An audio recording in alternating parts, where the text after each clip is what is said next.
right, so we are live. We are live, For episode 2. Episode 3. Oh, episode actually. 3. That is correct. Yes, with the intro episode. The intro episode wasn't really an episode for them, but But it was for us. Correct. Yeah. Correct. Well, introduce ourselves again. My name's Jacob, And my name is Josh. and we're the Handshake. This is a podcast that the High Five has introduced.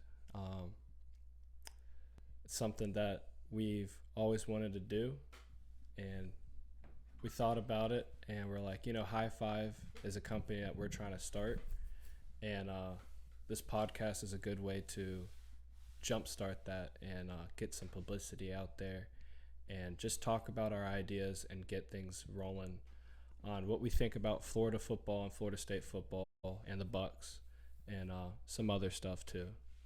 Yeah, we're definitely going to jump into Florida State, NFL, Bucs football, but also trying to touch on some other things as well, kind of broaden our horizon, if you will.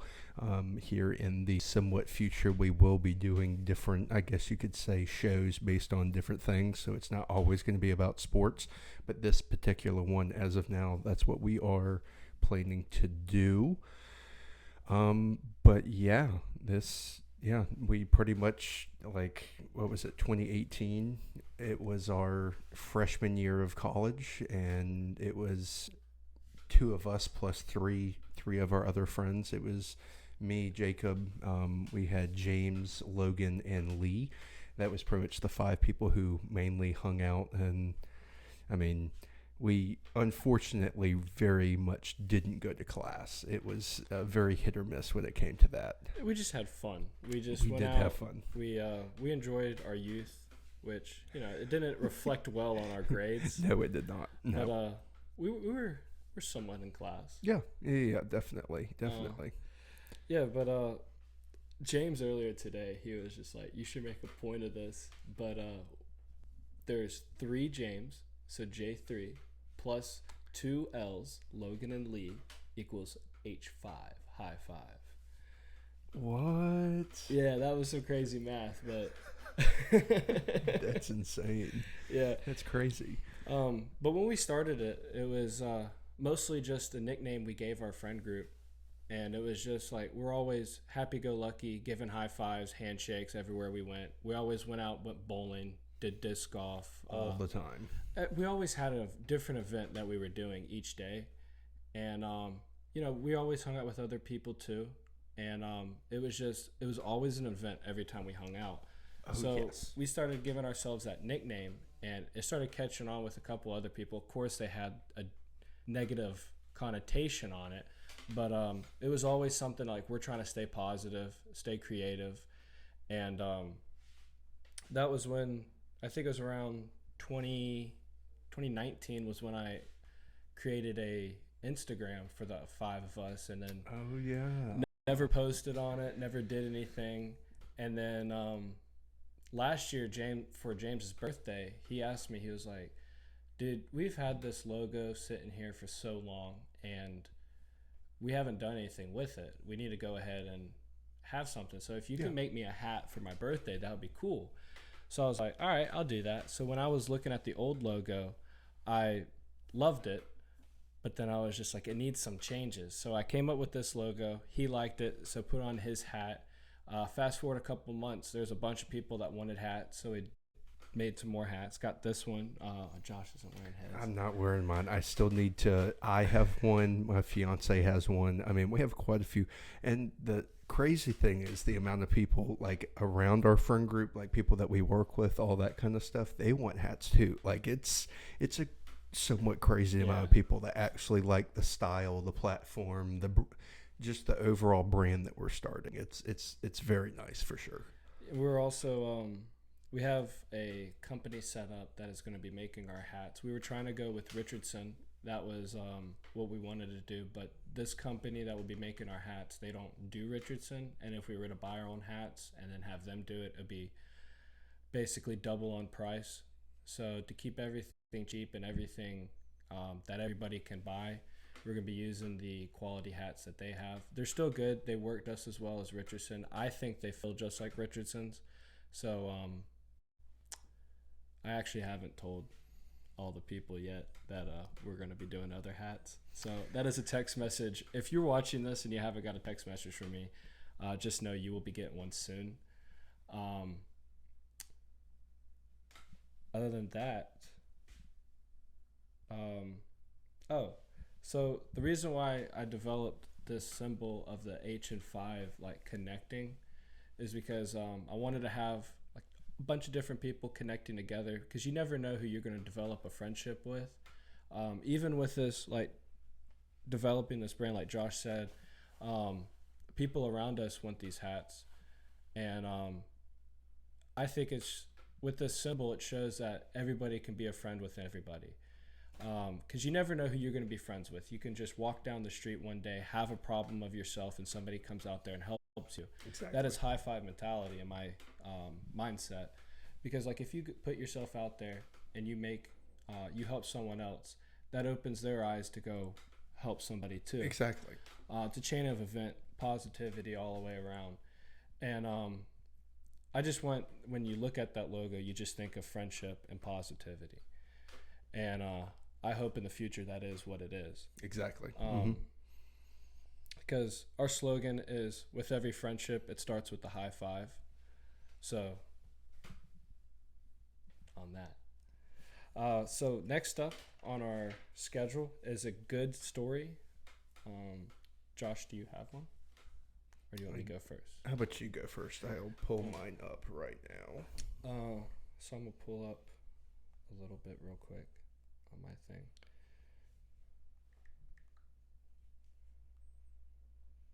So I was going through Instagram a while ago. The reason why we did this, actually, let me recap it.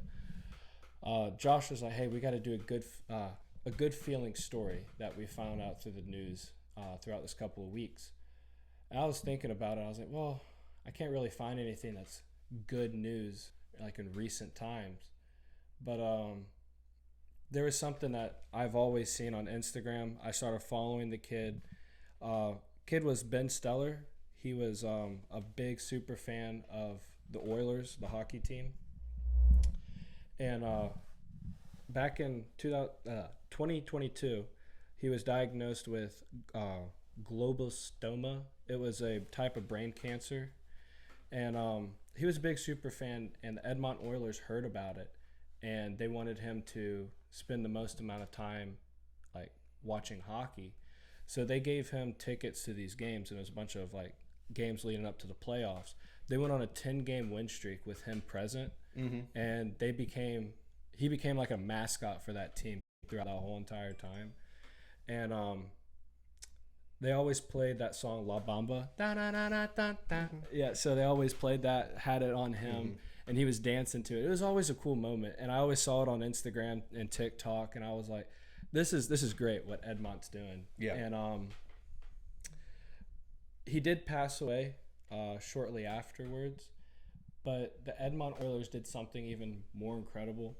They started a Ben Stellar Foundation that they did a fundraiser of like how much they can save, and they did all these tickets, and it was a buy one get one, or like they got 2 free jerseys that had the kid's last name on it, and all the money that they got from it went to the type of cancer treatments that was going towards his brain stuff. Wow. It was a beautiful story that I heard, and something I've always saw on Instagram and everything, so I wanted to actually tell that story. If y'all want any more information about it, just look up Ben Stellar. He's honestly, it's a stellar kid. He's a good kid, and it was a great story. All the Instagram and YouTube videos I watched on him, it brought tear to my eyes every single time. And it was just special seeing what the Oilers did for him and his family when he was alive, and what they're still doing for the family today. Dang. Goodness gracious. The one that I guess somewhat jumped out to me, which probably a lot of you sports fans kind of know the story, but some of you might not. There was a kid who, in 2018, his name was Tyler Trent. He was the kid who was going to the Purdue football games who had, I believe it was brain cancer. So he only had like 6 months to live. His dream was to go to a one full season of Purdue football. He only made it to like 2 games that season, but the team that was there, the impact that he had on the players and the impact that the players had on him, it was remarkable. It was the year that they beat, what was it, Ohio State by like 30 something points. I remember that, yeah. And then there was somebody else that they beat that year by 30, like I think it was Penn State. Like they were huge underdogs. They pull out the win. It was probably one of Purdue's best seasons ever, but it literally made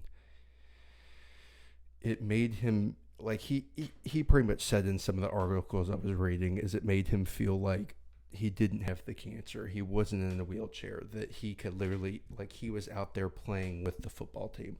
That's kind of what you want to see. Kind of like the same thing with FSU this year. There was a kid who was legally blind. He couldn't see anything, and he was given all hope, everything like that, super down in the dumps.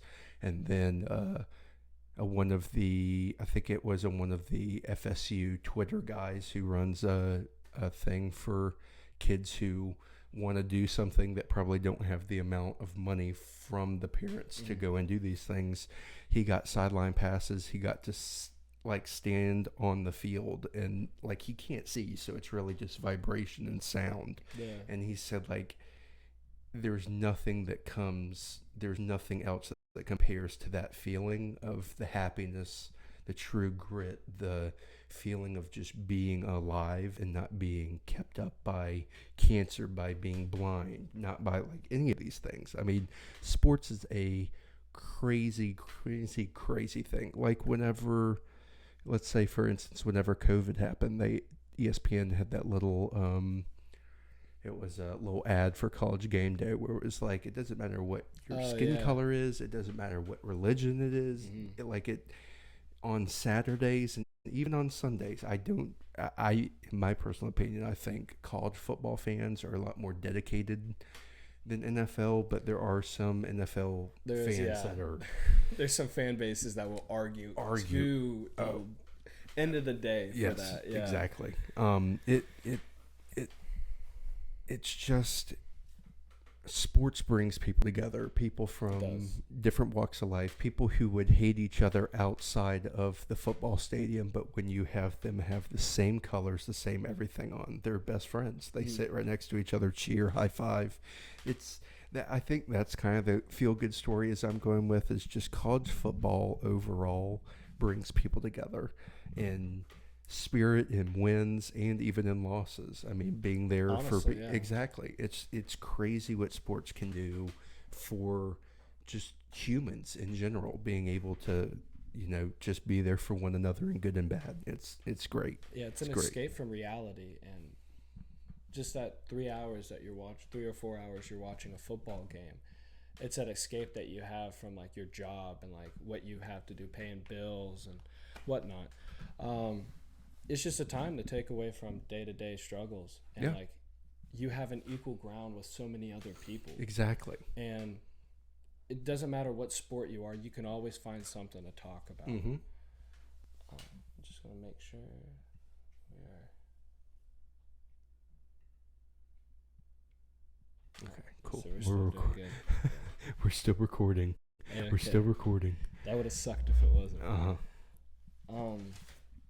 So next up on our list, Christmas gifts that we got. Oh, yes, the Christmas gifts. Yes. One of my Christmas gifts I'm wearing, and the other one is right here. Oh, yes, this man is starting to get heavily invested into mini helmets, for Love sure. mini helmets. I'm currently getting a phone call. Very professional. It's his father calling him, probably knowing that we aren't live currently right now. I told him we're going on at 7:30. Well, it is what it be. He's asking about the... Oh, he wants to watch it? Oh, very nice. Well, Hold on, I'm gonna send him a link real quick. So Josh, I guess you tell about our. Well, when I'm really quick, Christmas I'm just gifts. gonna go ahead and really quick take a quick video of what's going on right now. And yes, we actually have a Twitter now. We're on Twitter as of last night with our own actual just Twitter account.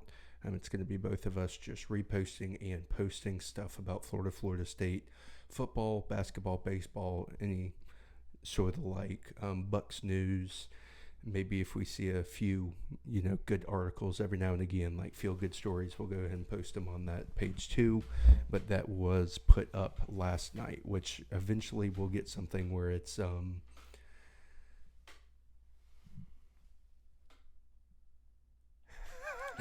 SEC football is the only real college football. I love it. That is that's true. Brooks. Very nice. Well, we all know what ACC stands for. Almost college competition. You need to stop. Hey, ESPN really lives by that this year. You need to stop that. Oh my gosh. I'm joking about that. That was a Steve Spurrier quote, I'm pretty sure. Well, okay, so go back to all my Christmas gifts. I got this mini helmet.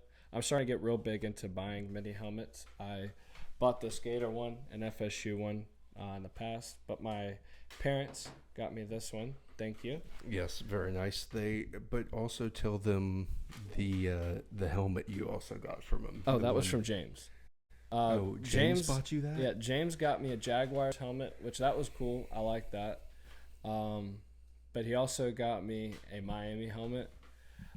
I've been wanting it, dying for a Miami helmet just to have in the collection.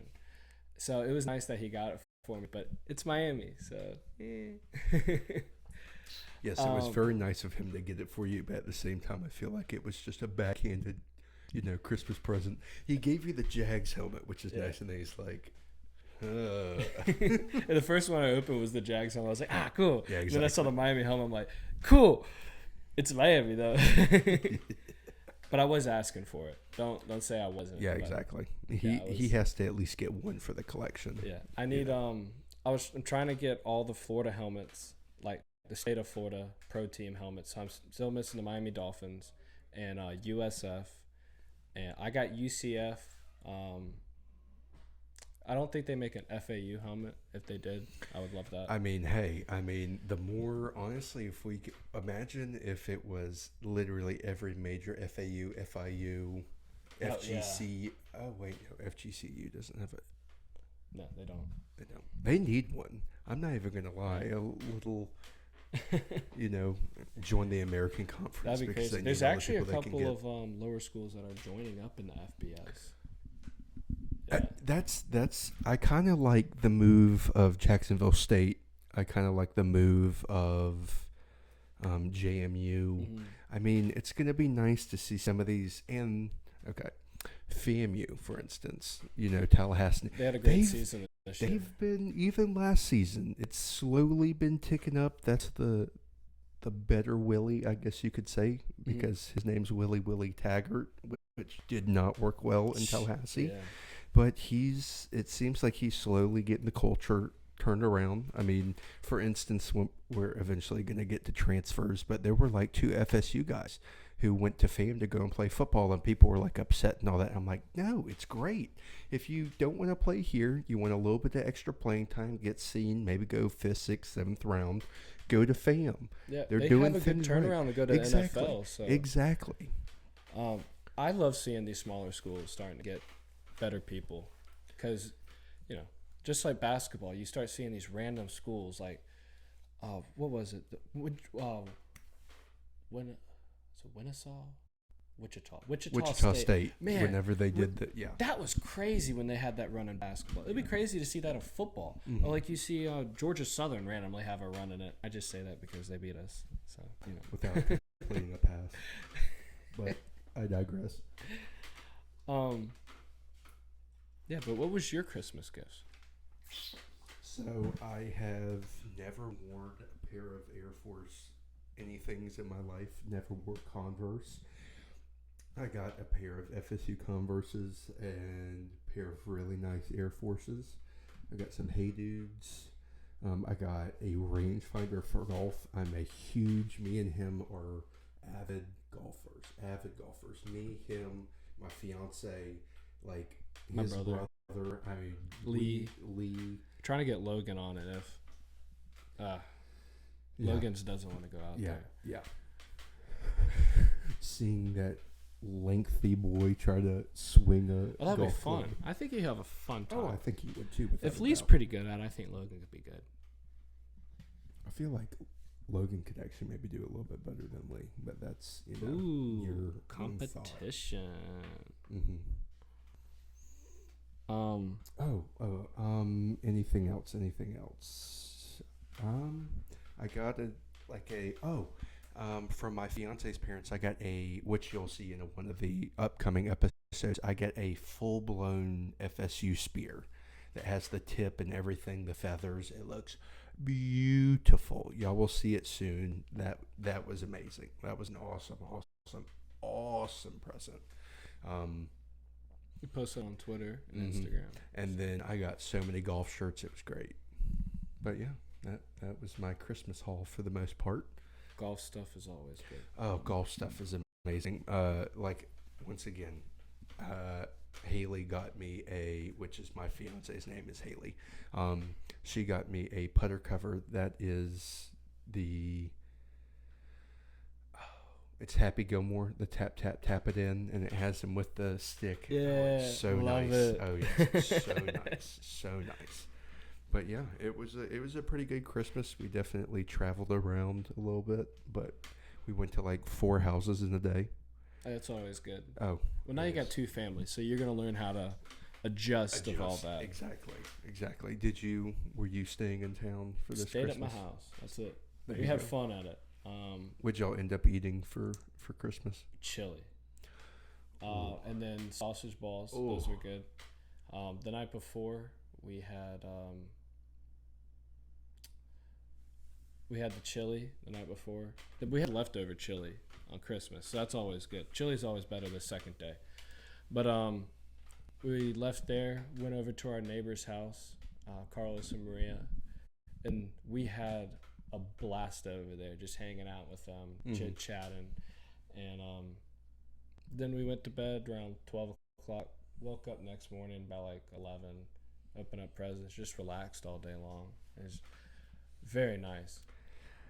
This man woke up at 11 o'clock to open presents. I was up at 7:30 in the morning, which was great. It was nice getting up because I usually don't get up that early because I have to be at work at 10 every day, so I get a little bit of extra time. But there you go. It was nice to get up, spend time with their family that morning, open a little bit of presents, and yeah, it was nice. There you go. Nice Christmas. So, segueing from what we were talking about, Christmas, good things and everything, now the meaty stuff. Now it's the stuff about football, sports.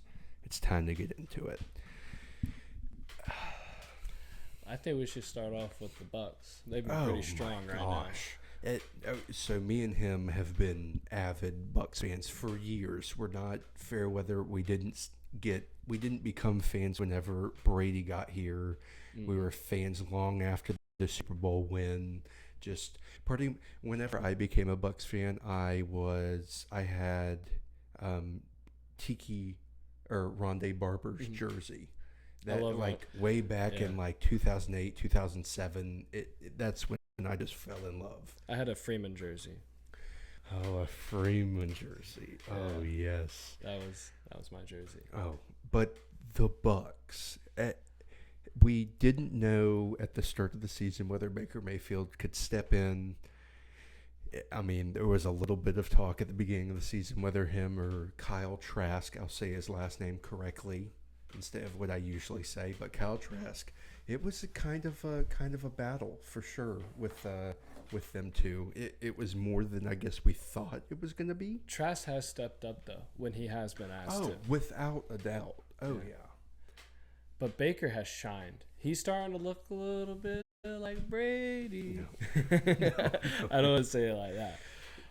But he definitely has improved over the weeks. I feel Yes. like they've also molded the play calling more towards what he can do and not what we've been running plays for the past, 4 years now, 5 years? Yeah. Having a veteran quarterback. I mean, he's been in the league for a little while now.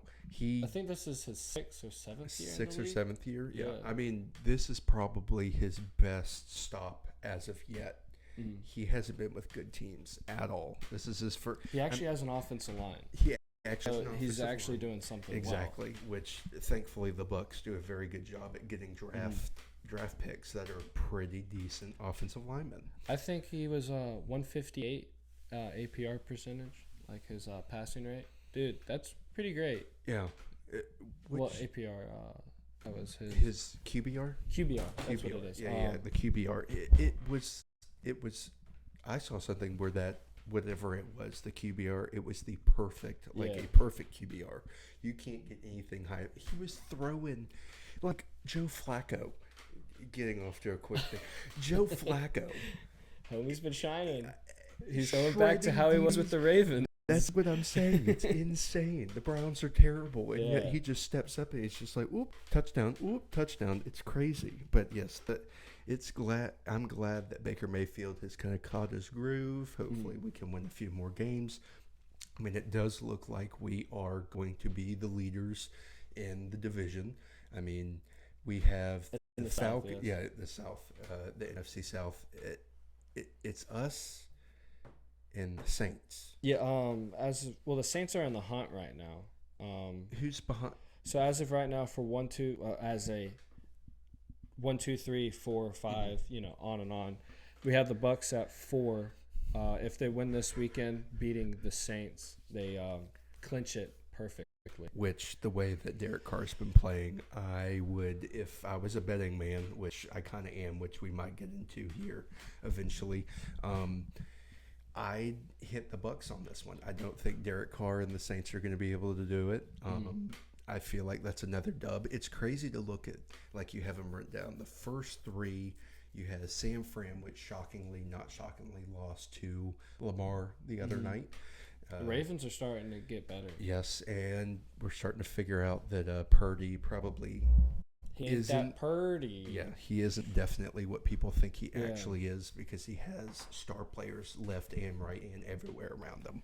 I choose Philadelphia, and they're starting to go down. Yes, Hurts doesn't. Maybe it's just because he's sick. They've all clinched their spots, though. That is true. By playoff time, they should be ready to go and good. Like Detroit's 3 in the NFC. They've clinched their position too. It's crazy that the top 3 teams ahead of us, as far as the Bucs go, are 11-4, 11-4, 11-4, and then we're 8-7, and then we're just sitting pretty just because of the side that we're in. Thank goodness. Yeah.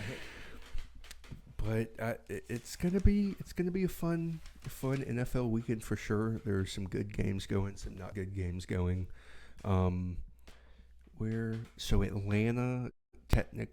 Atlanta has the same record, but I guess because of the wins in our division and in our side, that they're pushed ahead of New Orleans. Yes. Okay, got you. This is what I wrote down from the NFL website. So got you.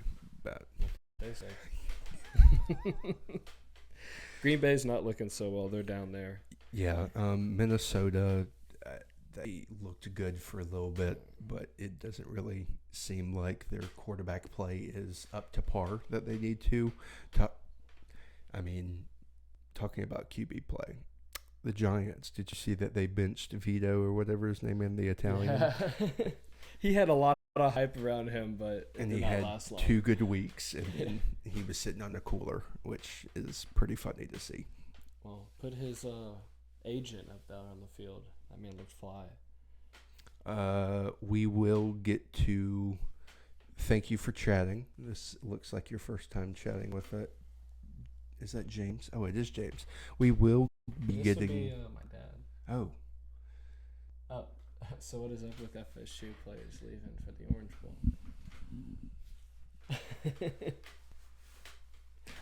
I literally saw something on Twitter like 10 minutes ago, pretty much saying That is our next thing, so I guess we can just roll Yeah, into I that. mean, yeah, we can roll into that.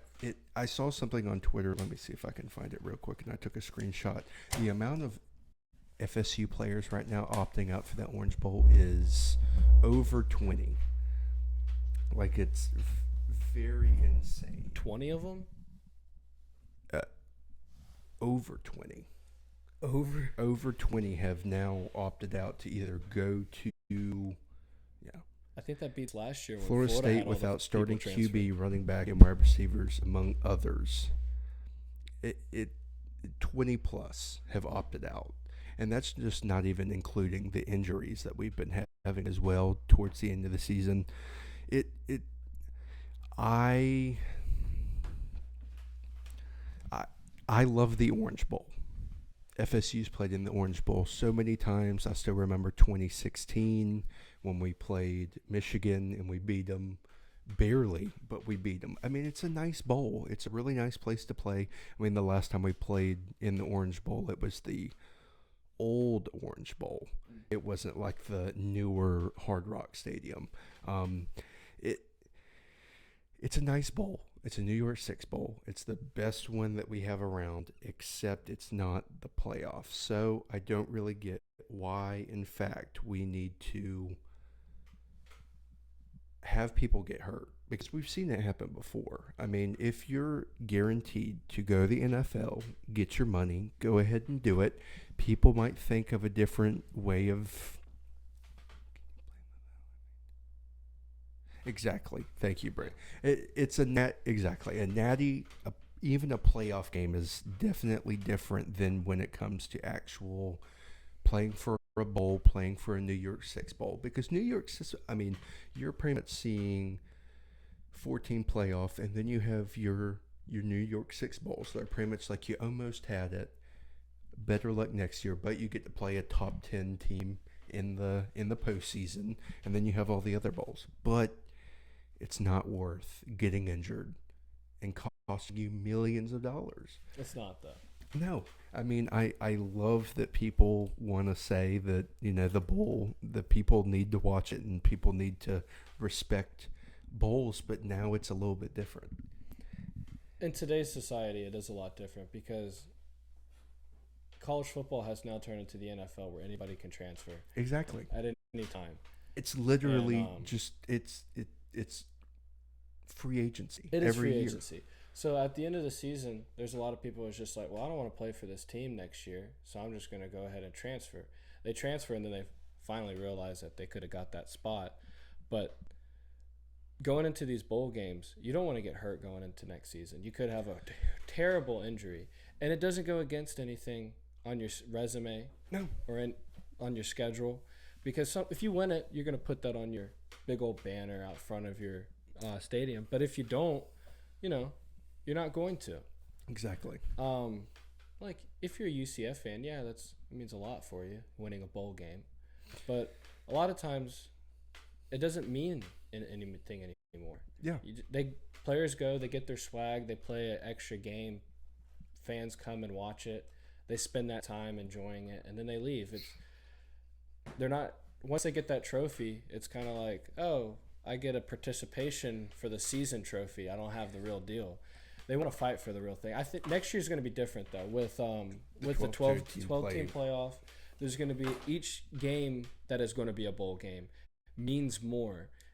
I think next year it's going to be a different conversation we're having. That like, why are people skipping out on the playoffs? That's a different story. But you're not going to see that. No, exactly. Because you play your cards right. You play an amazing game. One top seed, one like an Alabama, Georgia, Michigan, Ohio State has a bad game. And you have like a Tulane, a Coastal Carolina, a SMU, for instance. They're starting to get up there, and their fans certainly know it on Twitter. Giving SMU credit.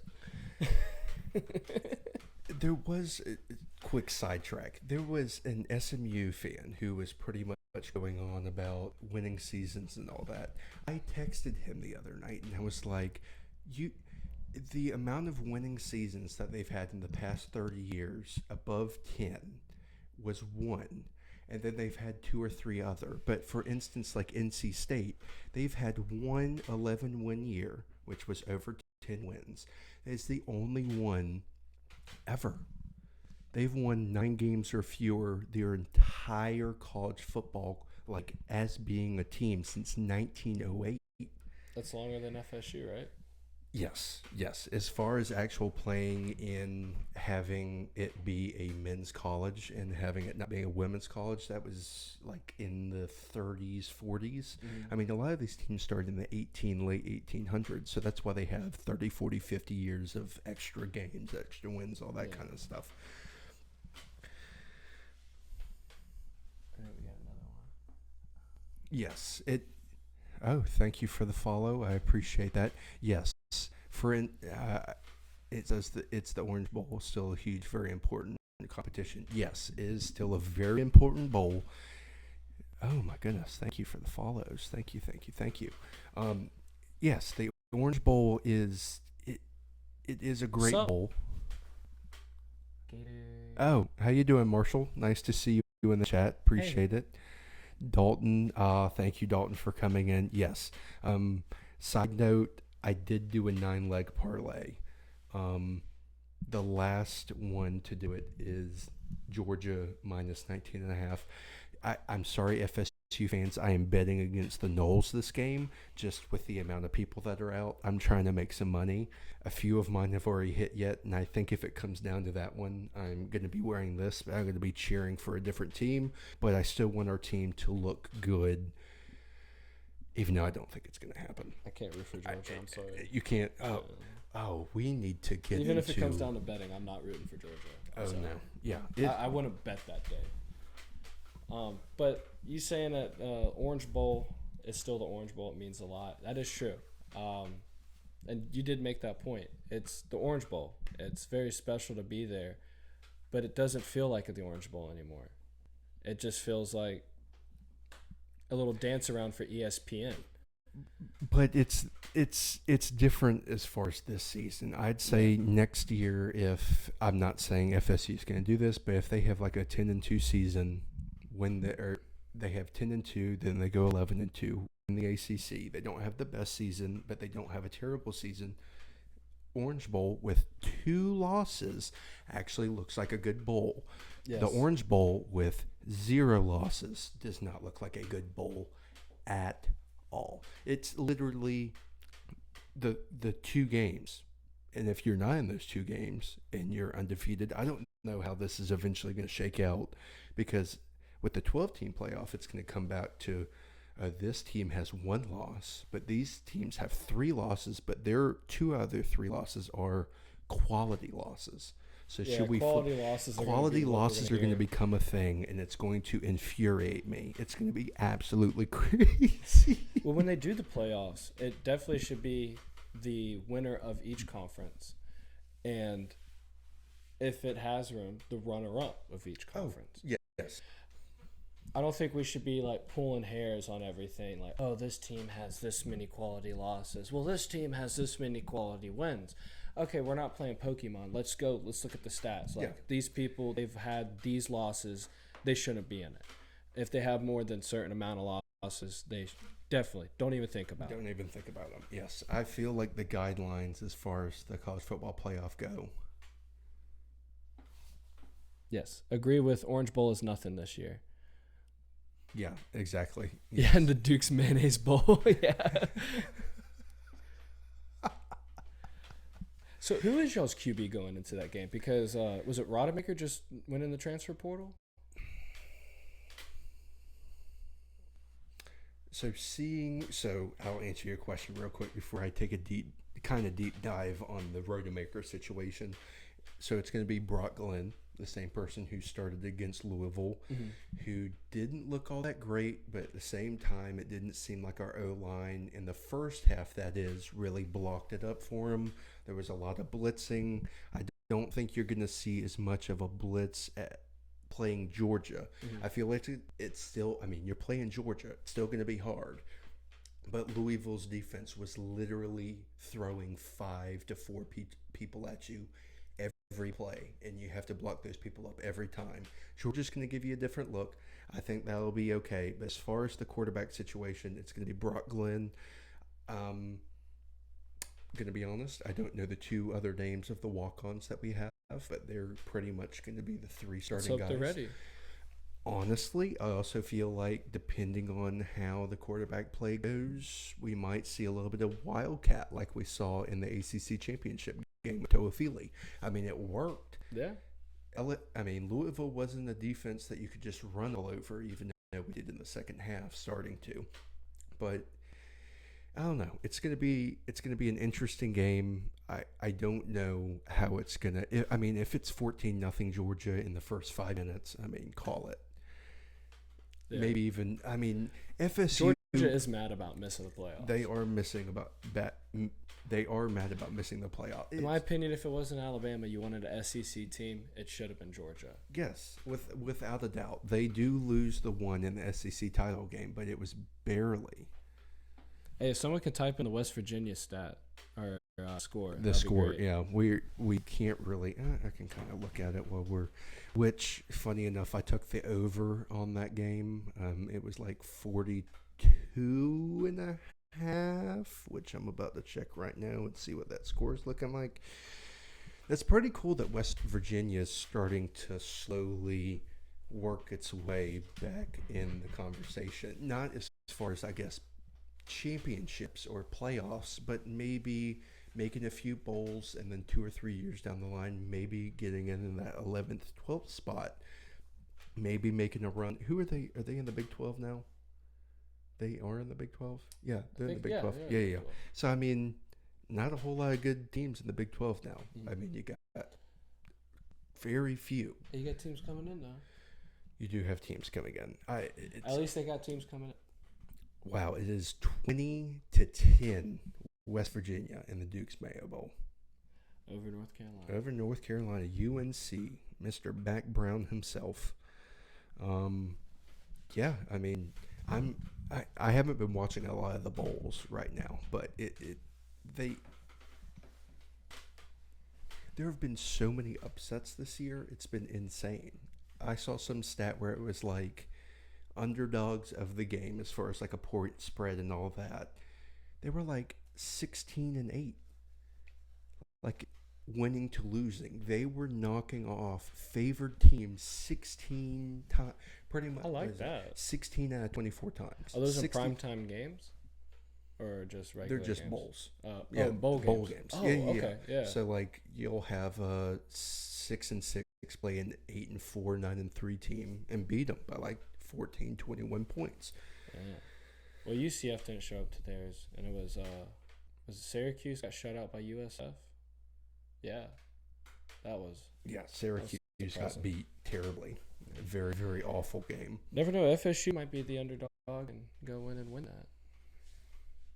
I don't see it happening. I mean, as an FSU fan, it would be great to somehow have 20 starters, like people who are going to the draft and or people that we have a few people that are entering the transfer portal, like Tate, a few other people. It would be insane. Lose all those people and still somehow win the Orange Bowl. Yes, I'd lose out some money. I don't really care at that point. Yeah. Like if Georgia is not going to beat us miserably, I want this game to be so close. I want it to literally come down to our kicker kicking a field goal, winning the game in the Orange Bowl.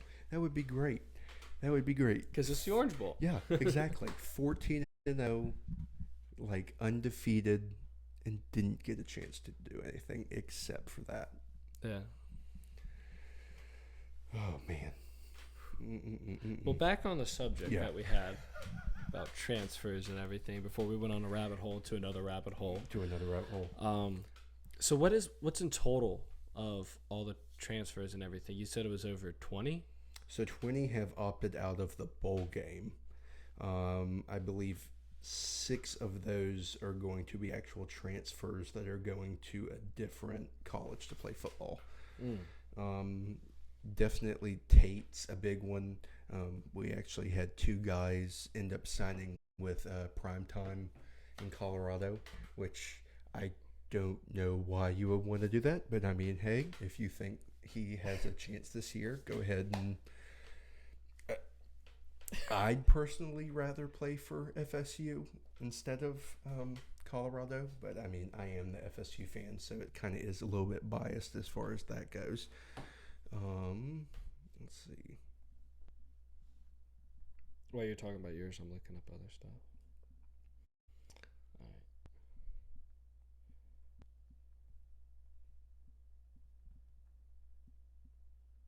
So as of right now, Florida has 18 transfers trying to go out.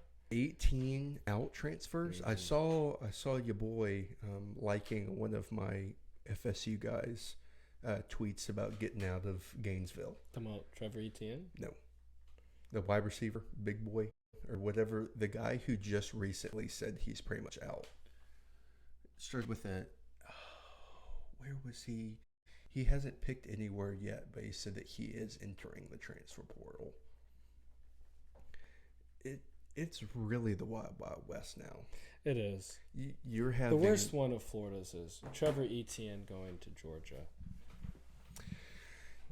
You wanna talk about that for a bit? How long had he played for y'all? He played 2 years. 2 years. He was a great running back. I thought he was better than Johnson, but him jumping ship and going to Georgia. That's kind of like the girl telling you, I'm not going to go after this guy. And the next thing you know, you see her going after that guy. It's very heartbreaking. But I guess he didn't feel like he got enough touches and enough playing time. Yep. Which, that is a good argument, given that he is better than Johnson. But Georgia, out of all teams, had to be Georgia. Yep. Exactly. I honestly feel like that's worse than him coming to Florida State to be the running back. It is. I would say it is. Yeah. That's straight up, like, we play each other at home every other year. Mm-hmm. Y'all play Georgia in a neutral site game every single year. And he's like, you know what? After 2 years of being here, I'm out. I think the funny thing is, there's probably a chance he's not going to get the playing time he wants at Georgia. He's probably not going to be a starter. You don't think he's going to start at Georgia? If he does, cool. But honestly, I don't know. Maybe. So you don't think he's that good of a back? I think he's good of a back, but I don't think Georgia's even going to see him as a good starter until his senior year. Because he still has he's going to be a junior, I'm pretty sure. And he probably has an extra year laying around somewhere because of COVID or something else that's happened. I don't think he was in during COVID, though. Oh, that's right. Yeah, I think he got recruited in 21. Mm-hmm. And another thing that kind of like teased me off is when he was getting recruited, before he had any other college try to recruit him, it was Florida. Florida was there by his side since the beginning. Mm-hmm. You would think he would try to at least stick through Florida. And he had the eye tape that says Florida versus everybody. And, I guess in the moment, Florida versus everybody, but at the end of the season, let's jump ship and let's go with Georgia. Yeah, that can be. Well, that is true. Etienne did go for the money, but that's crazy that money is changing these kids' minds to go to a rival school to go play for them. Mm-hmm. Yeah, like that's probably why the two people left Florida State to go to Colorado. It's probably because of the money. Yeah, exactly. They got the weed money up there. So Marshall was quickly talking about FSU, a couple of them going to FAM. Maybe you probably weren't here earlier when we were kind of talking about it, but it's honestly, I feel like it's a great thing if they're going to FAM, making FAM better. I feel like having FSU and FAMU in the contention for whatever it is every single year is good for Tallahassee. It is good. Tallahassee talent, I like seeing because keep it in the hometown. Exactly. I like seeing high schools, like kids from Leon, Rickards, Lincoln, or Childs go to Florida State or FAMU. I think that's really cool. And it kind of makes, people around here want to go watch those games more. Yeah. Because I was dying to see a FAMU game this year. Hopefully next year. I really want to go to one. Oh, yes. FAMU games at Bragg are amazing. I've been to two of them. One was, what was it? It was homecoming one year. I went insane. That's the one I want to go to. Oh my gosh, they know how to throw a tailgate. It's like 8 blocks of nothing but food, drinks, people just sitting on the side, people watching, talking. It's insane. And then you kind of have Florida State football, where for a 2.5 mile radius you have nothing but people parked and tailgating. But yeah, it's the transfer portal this year is probably going to be the biggest of any year to come. I mean, we still have the springtime, we still have the regular signing period. This was just the early signing period that we currently just went through. It's not over yet. It's not over yet. I did read that right before the season starts, there is another wave of transfers that happen. Like right before people start coming in, actually getting ready for preseason stuff, there's always another wave of transfers that happen. Oh, yeah. Because off season, there's always something that happens. So it ain't over yet. No. You could see some people come into Florida or Florida State throughout that time. You might see people that are in the transfer portal right now. Like Florida has, I think it's 9 people that hasn't picked a place to go to. 9 people openly in the transfer portal openly, with no, Yeah, at any point they can easily say like, hey, like I'm going to take away my transfer list. I would like to stay here at the University of Florida. Yeah. And that'd be cool to see. But you never know what's going to happen. We could pull somebody from a bigger college like Alabama, Michigan, Ohio State. You might see a quarterback that feels like he doesn't feel like he's going to get playing time, go to Florida State. Yep. You might see a wide receiver that comes to Florida, or an offensive tackle, or a right guard. God, we need one so bad. But as of right now, the decommits that Florida had, that's a longer list than any one of them. Quite a bit. It's quite a bit. As I count 1, 2, 3, 4, 5, 6 4-stars we missed out on, 3 3-stars and 1 5-stars. So that's a good bit of people we did miss out. And we lost to Texas. 3 of our guys, or 3 of the people we're going after decommitted, went to Texas. We had 2 go to Georgia, 2 go to Texas A&M, and 1 go to Miami. The biggest one that was the heartbreaker was Amir Williams. He was talking so much about going to Florida, and out of nowhere, it's like the last day, he was just like, Auburn. Which the day before, a week before, he was like, it ain't nothing but Florida. I'm riding with Florida. That's who I am. I talked to Napier. That's who I'm going with. And the next thing you know, boom, he's with Auburn. What position did he play? He was defensive lineman. It's the same thing with KJ Bolden. Mm-hmm. Says he's a diehard Florida State commit, wants to see the team grow, all this and all that. And then signing day, he's like, oh, yeah, Georgia. I've been wanting Georgia for the past month. It's like, what is going on here? Like, what is this? It's a lot of kids are just flipping like crazy with their commits. Florida State's, I think their decommit list was almost identical with how many people there were. But Florida, with the recruits, with the commits we did get, we did have a bunch of special people. We had same amount of 4-star commits as we did decommits. The biggest one, the ace that we have, is DJ Lagway. He just won the high school Heisman. Won the state championship over there in Texas. That's crazy. And one of the big ones we got, LJ McCray, he was a good defensive lineman and picked up. But the one that's solid, that has been around for Florida since day one, is Miles Graham. I'm pretty sure his dad used to play for Florida, and he was committed to Florida 493 days before signing day. And that was like the time Florida sent him that letter of the time he could commit. Boom, he was committed. Wow. Yeah, so he's a committed guy, and he's been with us for a long time. So hopefully he sticks around at Florida and becomes a great star. The biggest surprise we had was a flip from Michigan. It was Aaron Childs, linebacker, someone who we really need. We need a linebacker for Florida with that secondary. But with him flipping from Michigan to Florida was big. He's a 4-star recruit, so that's always good. And, the underrated one that I see that we have is Amir Jackson. We picked him up over Auburn, Alabama, Miami, and Tennessee. Even though we did lose that one recruit to Tennessee, to Miami, picking up him as a good tight end, I think he's good. He's a 6'4", 223. Like, that's a pretty decent tight end right there. He's a decent sized boy, that's for sure. Hopefully we see him like have the speed of Kyle Pitts. So he was around that body stature.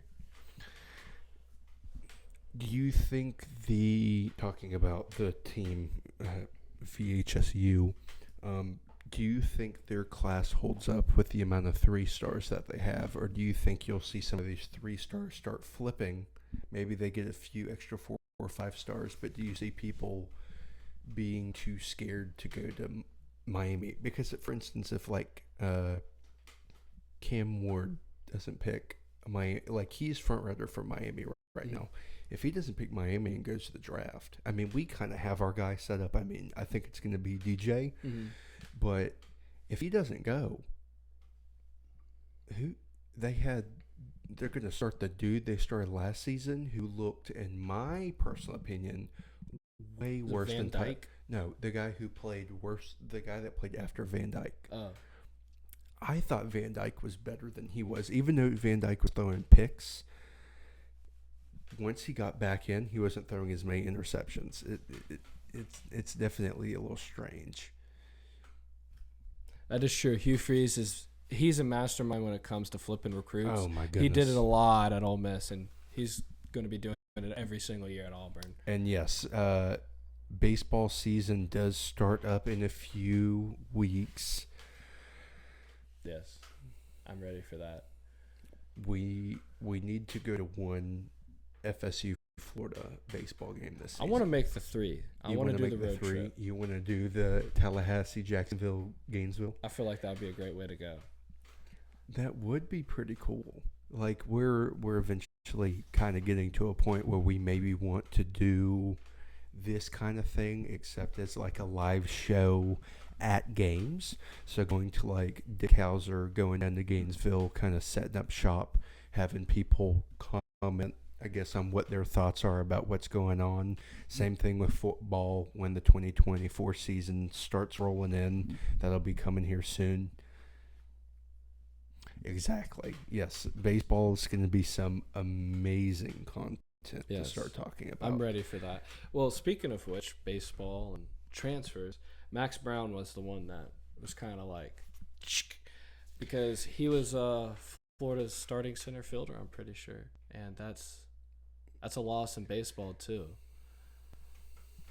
Transfer portal stuff, like we were talking the other night while I don't know where we were driving to, but we were talking about how the transfer portal doesn't only mess up football as we see right now. Multi-sport athletes, it's going to screw teams because they're going to have somebody who plays football and basketball, or basketball and baseball, or baseball and football, or track and field, and then them be like, oh yeah, peace, I'm out. And that's another roster spot for another team that they have to find to fill that spot. It gets tough. It was like Alabama's, I think it was the kicker that just hit the transfer portal, or was a quarterback. He played at a bunch of different colleges with lacrosse, and the reason why he keeps transferring is because of lacrosse. Yeah, like he went to, I think it was Michigan, and then he was at Penn State at one point. Then he went to Alabama. Transfer portal it's ruining everybody, and it's ruining every sport in my opinion. Let's go through the comments. Yes, Max Brown will be missed on the diamond. Thanks, Dad.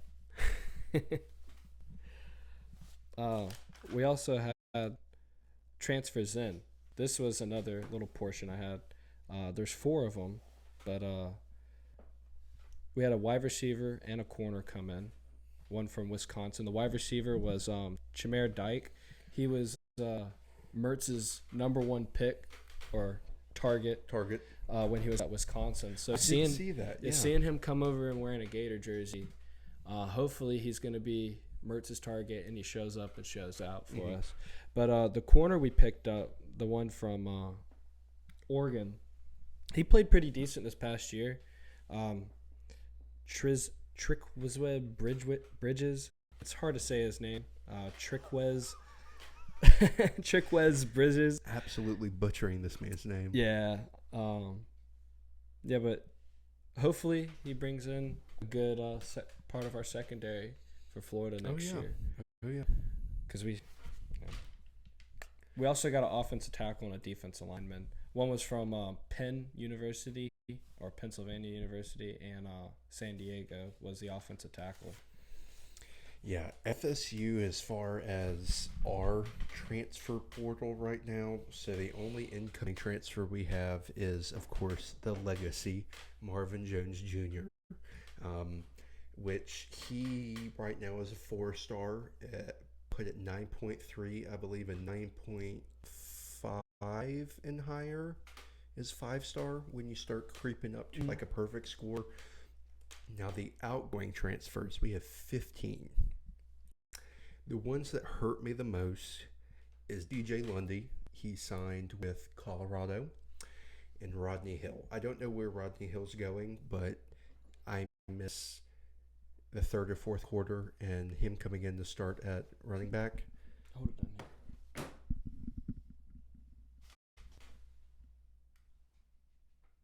I'm getting some noise coming from yours. You still hear it?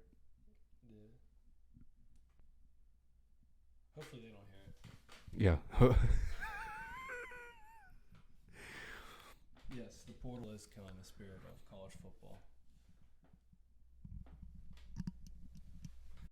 See you later, Marshall. Thank you, sir. Appreciate it. Yes, we will try to. Our plan is, I mean, we don't. I'm going to be gone for a few days, so we can't really do it the way that we wanted to. We wanted to do this show tonight, try to get another show out there, try to get a few more. It looked like we had up to, I think it looked like 12 or 13 people in here at one time, which is pretty cool. Our last show, we had 8 or 9, so that's still bringing it up to the highest amount.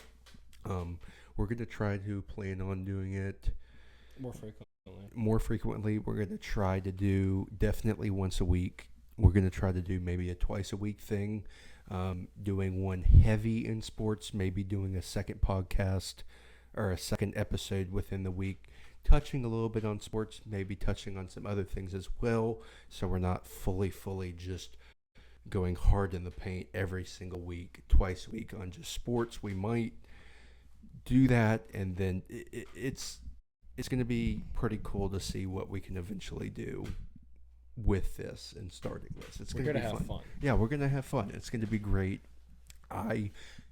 Me saying this, I already feel a lot less nervous. Yeah.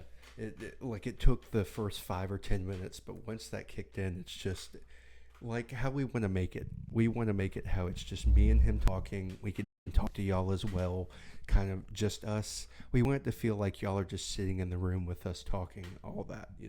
Just a great atmosphere. Yeah, and the point that my dad did bring up again, saying that I don't understand why anybody would try to leave Norvell with what he's doing at FSU.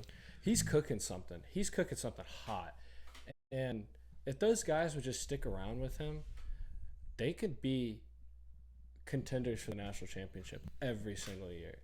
It doesn't matter what conference they're in. They're going to be contenders. Oh, yeah. It doesn't, I really feel, a lot of people on Twitter, they always say, FSU can't compete with the SEC. I think they can. I think FSU can. I think they FSU have. I mean, yeah, they have. Yeah, that's definitely the crazy thing is people are like, oh, I don't think they're good enough. They haven't been good. We haven't been good for these past few years. I mean, Miami hasn't been good since the early 2000s. I mean, what is there to? I mean, yes, even not trying to kick a dead. I mean, both of our teams. I mean, y'all had a good season with Kyle Trask. Mm-hmm. We had a good season this year and last year. But other than that, I mean, we really haven't had that great of seasons, that great of teams, which I feel like in the next few years, both teams are going to be on the right track. Well, the thing is, there's only a handful of teams that have had success year in and year out. Yeah. You can only name, what, 4? Mm-hmm. Alabama, Ohio State, or not even Michigan. Michigan's just the last 2 years. They haven't won a national championship in forever. Yeah. So Clemson's just had a downfall this year, but Mm-hmm. they're usually in talks of national championship every year. Notre Dame is just, at the beginning of the season, but then they just go away. Yep. But you can only Every really year. say Alabama, Georgia, maybe Oregon, and that's it. Yeah. And Ohio State.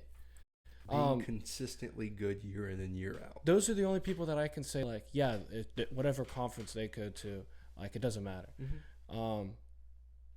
But FSU too, like, I think they belong in that era of, like, that category. Mm-hmm. They deserve to be in any conference they choose. And, that's in my ACC breakup. There's a bunch of schools now that want to leave the ACC. Oh, man. North Carolina is one of them. North Carolina. There's also Clemson. And is it Virginia?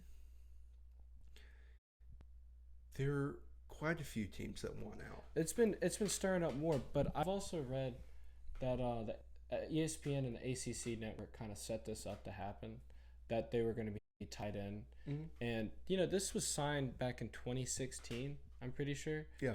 It was right before the ACC network actually became a thing. Yeah. They got in lock to be around till 2036.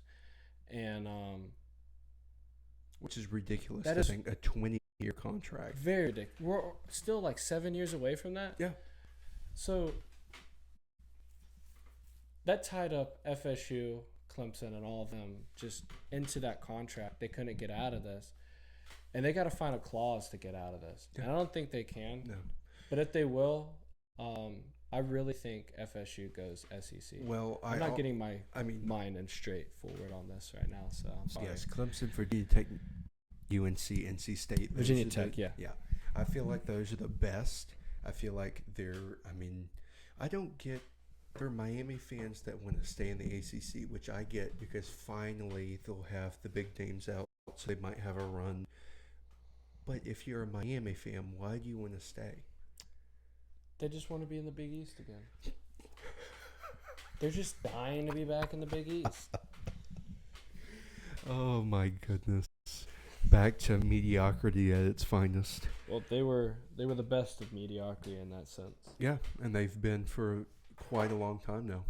Yeah. Well, I think Louisville needs to jump ship too.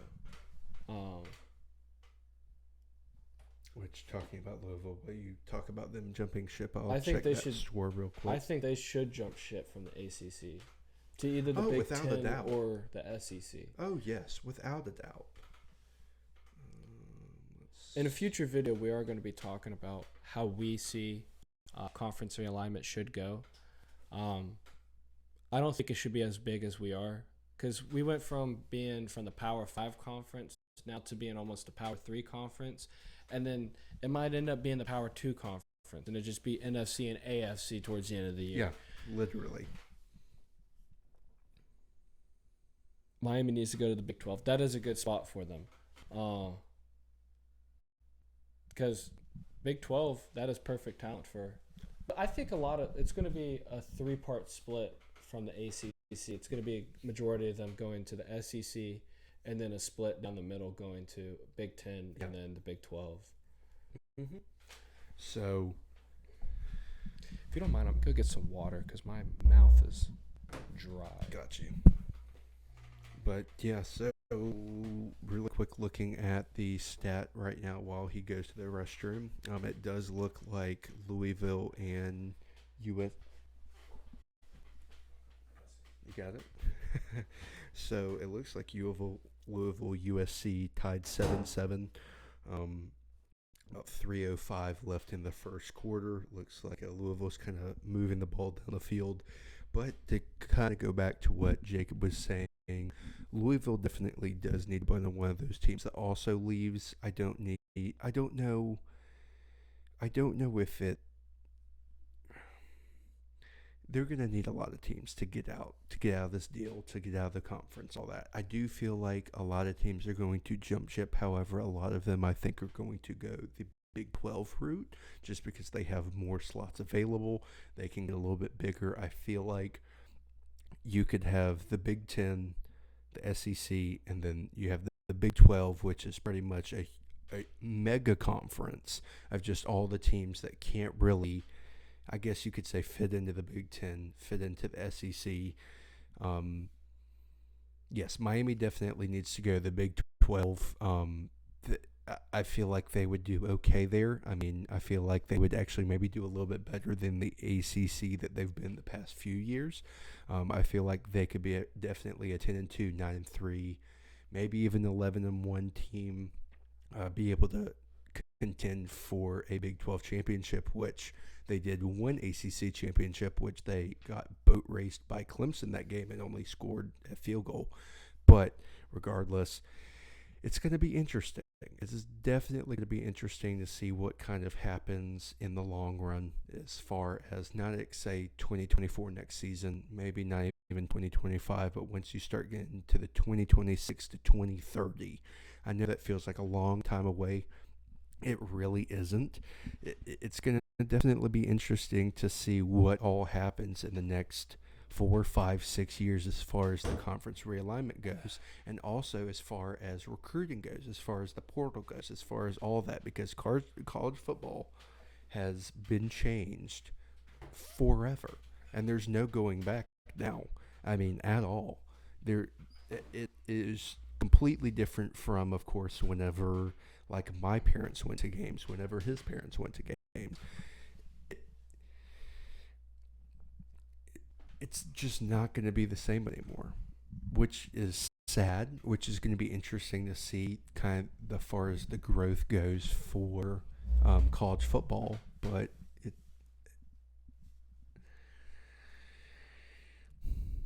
I kind of miss the BCS. I do. BCS rankings. Imagine BCS rankings going into the 12-team playoff. That would be crazy. I feel like it doesn't need to be people sitting in a room. It shouldn't. It definitely should come down to just the stats done by a computer. Boom, put it in there. Because the best of the best should be playing the best of the best. Exactly. It shouldn't be like, oh, well, because these people played these people at a certain like, I feel like road games should have an aspect.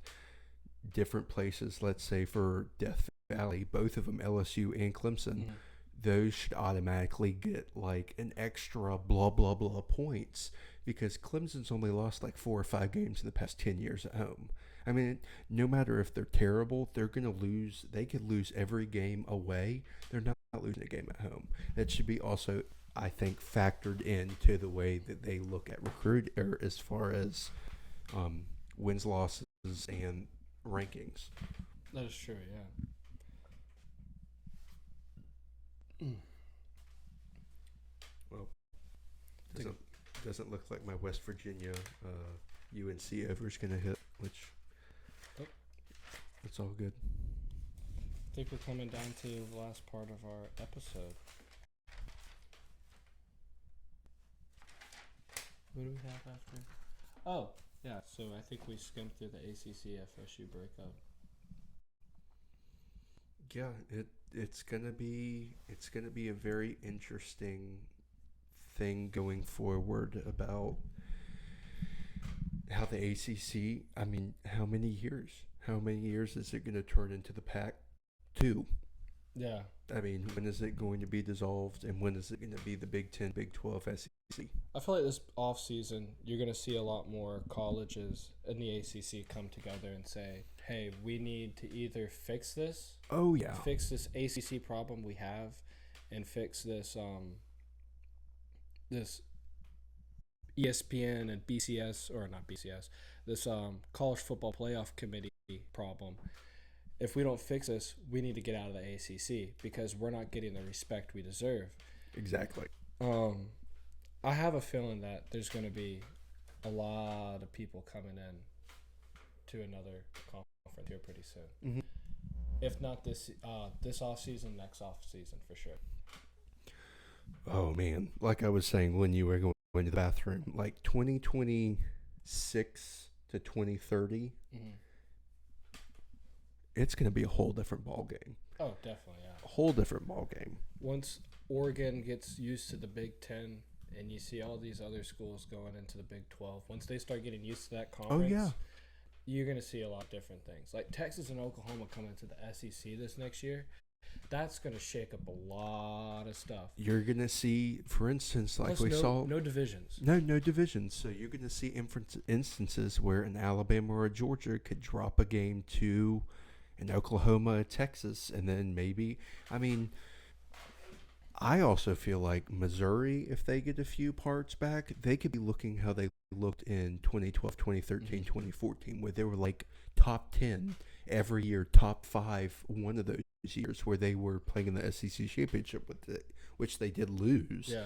But I mean, they look good too. One quick thing about kind of the SEC, Ole Miss.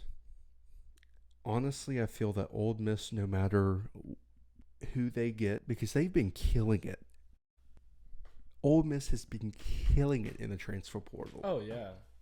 But I saw some guy on TikTok. He does a whole bunch of college football videos on just recruiting and everything like that, transfer portal stuff. And I was watching the thing on my break today, and he was like, all the Ole Miss people are saying, oh, yeah, we got great guys. They got great guys last year. They got great guys the year before that. And they're still losing 3 to 4 games. It's still Ole Miss. It's still Ole Miss. I do think Ole Miss is cooking something up. I feel like the fat Lane Kiffin does have something brewing, for sure. Ole Miss definitely has something going, and Auburn has something going on right now. I feel like here coming soon, Alabama and Georgia is going to have some big competition in recruiting and on the field. Oh yeah. I feel like Auburn and Ole Miss might be the step up on the SEC, which Texas and Oklahoma, of course, they're going to be doing pretty well in the SEC. Oh, yeah. I was looking at Texas' schedule the other day, and I actually saved it in my notes. I have all Florida opponent schedule. The one thing that I'm very excited on Texas' schedule next year is they play Texas A&M again. They're renewing that rivalry that we haven't seen in so long since Texas A&M took their jump into the SEC. Finally get to see them play each other again.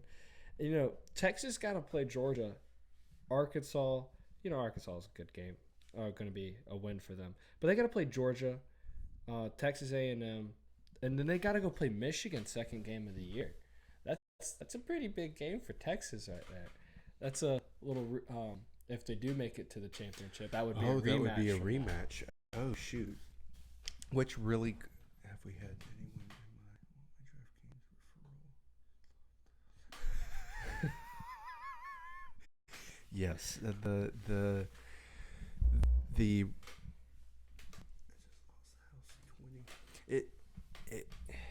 betting real quick, since betting this year this college football season has definitely been ups and been downs. Mm-hmm.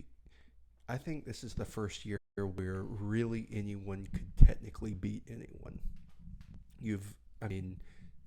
Since we grew up, you had 4, 5, 6 amazing teams, and then you had everyone else. Mm-hmm. That's kind of the same way, except not as drastic. You have people that can go in and win a game that they're not supposed to and pull it out. Yeah. It's these past years, these underdogs have just been destroying these bets, making bets crazy. Oh yeah. Plus every underdog on a scam bowl.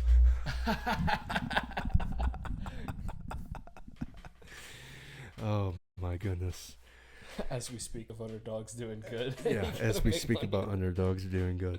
Yeah, this college football season in general just is a crazy, crazy thing. He said NFL or college. Both of them, NFL, college, anyone has been able to beat each other this year.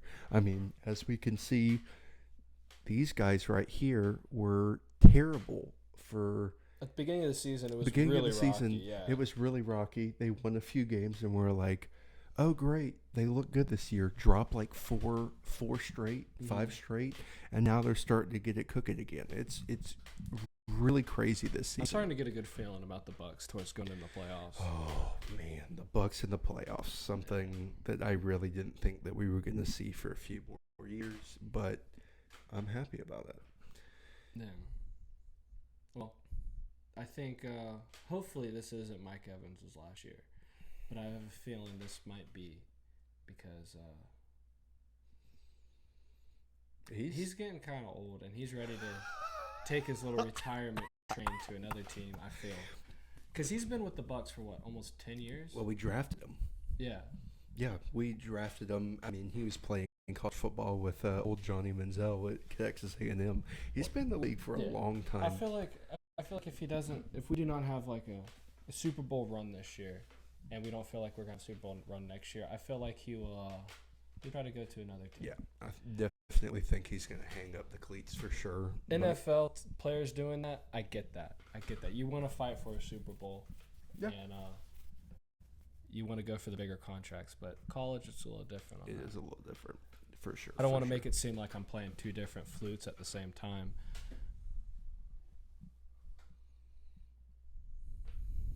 Baker. I got it. Yes, Baker's bacon.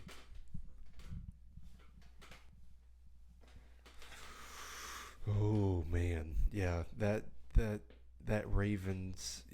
Oh, so you did come out on top. The Ravens absolutely killed the Niners, and I had so much money on the Niners winning, even though everything pointed to the Ravens absolutely killing the Niners. But it is what it is. Yeah. Well, I wish we could talk hockey, but I did not do my research on that. We do. That would be pretty dope to start getting a little NHL talk in here. He's a crappy Lightnings fan. I'm a Bruins fan. So definitely two different things. And He's then, of course, Boston guy. I'm a ride or die Boston guy as far as when it comes to my baseball and my hockey. I'm a diehard Red Sox, diehard Bruins fan. Now, as far as NBA and NFL, I don't want the teams. I don't want the Celtics. I don't want the Patriots. I'll take. I do like the Celtics. Celtics are a pretty good team. They are. My favorite team, and I like them because their uniforms is the Orlando Magic.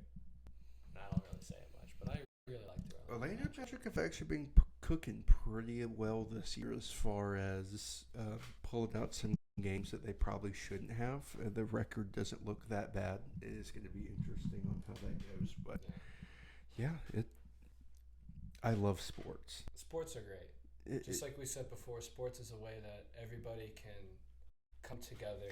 Exactly. And find a positive aspect on something. Like you could believe completely different thing for 6 days or 5 days of the week, and then when it gets to Saturday, Sunday, boom. Like Cowboys, Lions prediction. Oh. Lions. I feel like it's going to be Lions. Dak Prescott is good, and then he's not good at all. He throws 2 interceptions. I mean, I had I had I think it's STP pick on Fliff for the Dallas game when they played Philly. I had Dak on like over on attempts, over on passing touchdowns, under on passing interceptions. I got screwed on everything. CD Lamb was the only person who actually gave me one pick that hit. The other 5 didn't hit. I was so upset.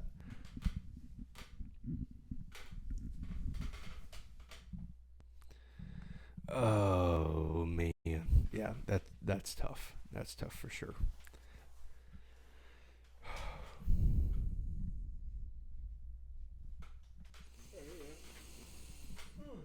Yeah, the Lions have definitely had their go for them against. Yeah, I would definitely take them over Dallas for sure, especially this time of the year. I feel like Dallas is kind of getting a little cold at this point. Same thing with Philly, depending on how Jalen Hurts plays, because no matter what you say about MVP race or whatever, if the guy's not healthy, that team is not going to perform well at all, and that's just how it's going to be, unfortunately. But I mean, there it is. But yeah, I mean, NFL season this year is going to be interesting as far as the playoffs come. I mean, same thing with, I think, the college football playoffs. Mm-hmm. Those games look interesting, like very interesting. Very. So since these games, of course, are going to be played by the time I get back and we can do another episode. Texas, Washington. I got Texas. You got Texas. What do you think? Quentin Ewers just going to throw for 280 yards, 2-3 touchdowns, and they get it done? Or do you think it's just going to be like a high-scoring, him and Penix are just going to go shot for shot, and it's going to be like a 57 or like a 58-51 type of game? I think it's going to be back and forth all the way through the first half, and then the second half you're going to see Texas defense the adjustments. And I feel like Texas might end up winning it by probably a good 3 touchdowns. 14. Dang.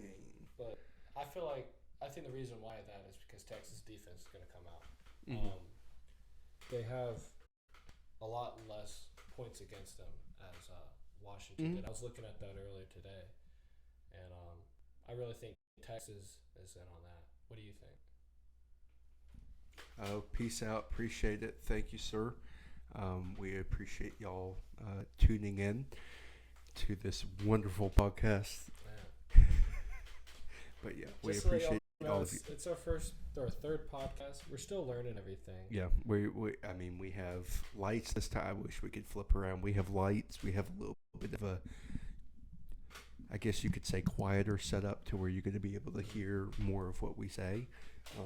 I mean, it'll slowly get put together. I mean, we're going to have here in the future, it's going to be a different setup. You're going to get a different experience. We're also going to, what were you setting up the other day? I'll let you talk kind of about that. What are we also going to be starting to stream on here soon? Oh, so I want to start streaming on YouTube, TikTok, Instagram, whatever we can usually just get our hands on. I found a way that we can be able to do it, but I did not know that YouTube has a 24-hour, for the first live, I guess, you have to tell the 24 hours ahead of time. So if y'all get a notification on YouTube that says we're going live, we're not going live. We're not going live. Yeah. No, but that is something that we're going to try to do. Yeah. Definitely YouTube, Twitch, maybe try to get one of our phones on TikTok Live, maybe with a little setup and go from there. I was trying to connect our camera today, but we had some issue with that. But, it is what it is. We moved around it, and we're still, pretty decent setup for sure. What sports book do I recommend? I don't bet, so.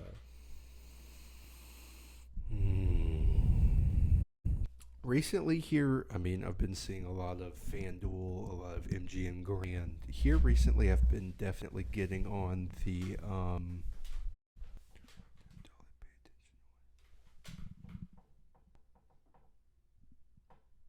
yeah, I really don't pay attention which ones have better odds. I mainly bet Fliff, Prize Picks, and Hard Rock. I've tried to do the underdog thing. Not a great, in my personal opinion, it's not great. You can just bet on the games, but you can't really bet on different odds of scoring, different prop bets, kind of that kind of stuff. That's why I kind of like Fliff. Honestly, Fliff, in my personal opinions, has some of the better money lines, over-unders, as far as the payout goes. I also do feel like Hard Rock on some of this stuff definitely does pretty good. Prize Picks is only good for the free money that they give you, like you can put in $20, and if you lose it, you'll get the $20 back. That's a pretty good deal, but other than that, it's definitely Hard Rock. I've been using a little bit of MGM Grand, kind of seeing what their odds and stuff has been, but yeah, it's it's going to be interesting. I'm trying to get him into betting so he can use all my links so I can get more money, and then sooner or later take us to Cabo eventually. But I usually just bet on my bowling when I. Oh yes, he is a very avid bowler. Yeah. I do a Monday and Thursday league, and we do a different type of bets. I think it's. My mind just went blank. Oh, it's $6 bets, and if you win, you get if you win the whole entire bracket, you get $25 a bracket. So I go in for like 3 brackets, and I can win back some money. So I put in 24 or I put in 24 last time. I think it was. Yeah, 24, 26, and I won back $25. So I didn't lose any money really. Mm-hmm. I just lost like $3. And then but the week before I went into 2 brackets and won $50. So yeah, I like my work do the showing of my bets. It comes with the addiction. Yes, it does come with betting. Another thing that me and a couple of my buddies were talking about the other night. What's your hand? There we go. It was Oh, I'm sorry. No, you're good. We're eventually going to get some mic holders and stuff. We have to hold it by the bases because the mics don't like to work too well. But I hope y'all can hear everything okay. We've done a few mic checks here and there, but everything seems to be going all right. We are now at the hour and a half mark. Yeah. Insane. We are starting to run out of things to talk about. Huh? I said we are starting to run out of things to talk about. Which I feel like I would love y'all's comments as well, especially leaving them maybe like on the page, Instagram. I would love for y'all to get into the Instagram DM, get into the Twitter DM. I did set up a Twitter last night for the podcast. We also have an Instagram up as well. If you want us to talk about certain things, we would also love your input. I mean, if you want to DM us, of course, like here, if you want to leave it in the lot or in the chat here, and then eventually on YouTube, we can always get to you. Try to talk about different things. Maybe, try to pinpoint some other things they're just asked to be more pinpoint on, which we can definitely do. Also, if you want to find us on Instagram, it's high5_productions. Anything that y'all want to talk about or want us to talk about on our podcast, y'all are more than welcome to DM us and start asking us questions. Also, if once we start getting the hacks going and everything consistently, if y'all want, y'all can start DMing us on Instagram too. We'll let you know further more about that though. Yeah. So this is our 3rd official episode. It seems like everybody kind of liked it. We had quite a few people follow us today. It looks like we had 2 or 3 brand new followers, which we appreciate the follow. I'm excited. Well. I think we did pretty There's well. There's a lot of things that we have to work on. Exactly. I think we're doing pretty good for our 3rd episode. Oh yeah, our 2nd full episode, this one and the other one pretty much ran around an hour and a half, an hour 45 minutes. So we're pretty much trying to stay on that because we feel like that's the perfect time kind of to fit the content that we want to fit in the amount of time. We did start at 7:30. Which is a plus. We will start trying to set up on Twitch and then on other platforms as well, a kind of a schedule where we're going to just be on at this time and be ready for it instead of, I mean, things happen. We're probably every now and again going to be late as far as stuff goes, yeah. But I mean, it's going to be cool for sure. Also, if you do want to come in and talk on the podcast at some point, we're going to try to figure out how to do that on Twitch. So y'all can come in, say y'all's 2 cents about everything and leave. Hopefully you'll have a feeling like Paul Feinbaum or something. People come in and, everybody has their own opinion and we want to hear yours. Exactly. So, well, without further ado, we'd like to do our handshake and sign off. See you later.